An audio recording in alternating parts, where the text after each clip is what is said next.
Over 15 UN top envoys are traveling to the Lake Chad region. The aim is to draw attention to the crisis that has affected over 21 million people in 4 countries. A collusion of famine, Boko Haram insurgency, climate change and poor governance is affecting the citizens of Nigeria, Niger, Chad and Cameroon. According to British Ambassador Mathew Rycroft, the visit is aimed at shining a spotlight on the ravaging crisis. It is hoped that the visit will prioritize the Lake Chad region in humanitarian matters.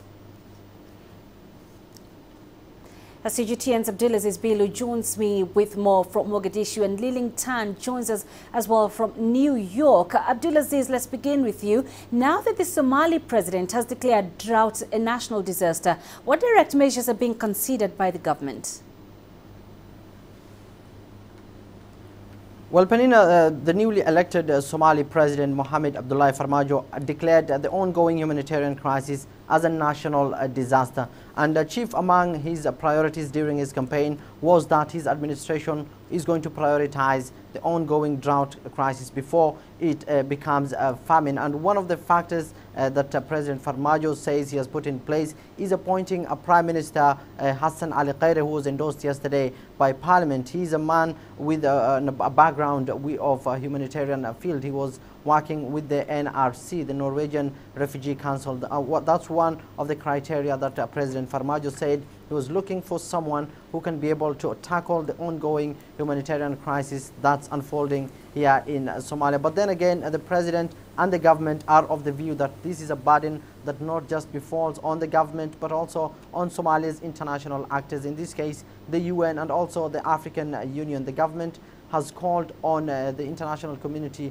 to live up to its expectation in assisting his administration tackle the ongoing drought. And also the first roundtable summit was held here in Somalia that was chaired by the Somali president and also involved hundreds of international actors, ambassadors and foreign diplomats here in Mogadishu to talk about the crisis and also to look back at what brought Somalia to this stage, learning from the 2011 famine that claimed more than 250,000 lives. And the government is of the view that it cannot be able to address the current crisis as of yet. The government is yet to get the right funding so that it can be able to boost its budget and also support the drought affected victims, and also the issue of insecurity. Some regions in parts of Somalia remain inaccessible, liberated some 2.5 years ago, but still remain under a blockade by the militant group Al-Shabaab. So it's quite a big hassle for the government, but the president says he's going to prioritize it for this moment. All right, let's go to you, Liling. West Africa is also likely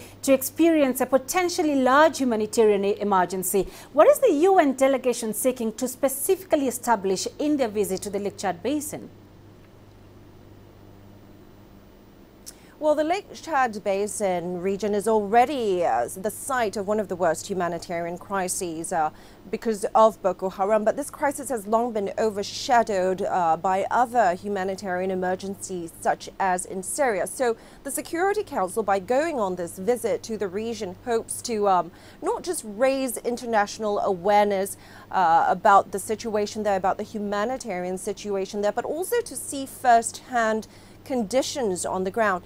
Now, this visit comes as military efforts to combat Boko Haram has made some progress, but the efforts have done little to address the humanitarian crisis afflicting millions of people. The UN has said that in the past 2 years, the number of people displaced by the violence in this region has tripled to 2.3 million people, and the situation is compounded by the food shortage, the food insecurity, the threat of famine as well that you've just talked about. So the council is looking to accomplish 3 things here in this visit. The first is to find ways to better address the humanitarian crisis, the food shortages, the threat of famine, but also to encourage more effective and stronger cooperation, military cooperation among the countries involved, and also to examine the underlying causes of the conflict, such as poor governance and underdevelopment, in order to better address the crisis.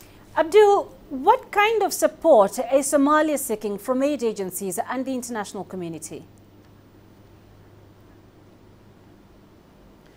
Well, Penina, the Somali government here is of the view that the international community that has requested over $800 million in aid here in Somalia, the government has asked the international partners to be able to afford the UN with this funding so that it can be able to address the crisis. The government is citing the same conditions that were experienced here in Somalia in 2011 as part of the government efforts to call on the donor community to address this crisis. It's saying that if the issue isn't solved as early as this stage, then Somalia might risk falling back into famine. If we look at the statistics of the people affected, Penina, is 6.2 million people. That's half of the Somalis' total population. So the government here is not just asking for immediate aid, but it's also asking for long-term efforts so that the drought can be mitigated. And it's also citing several challenges and also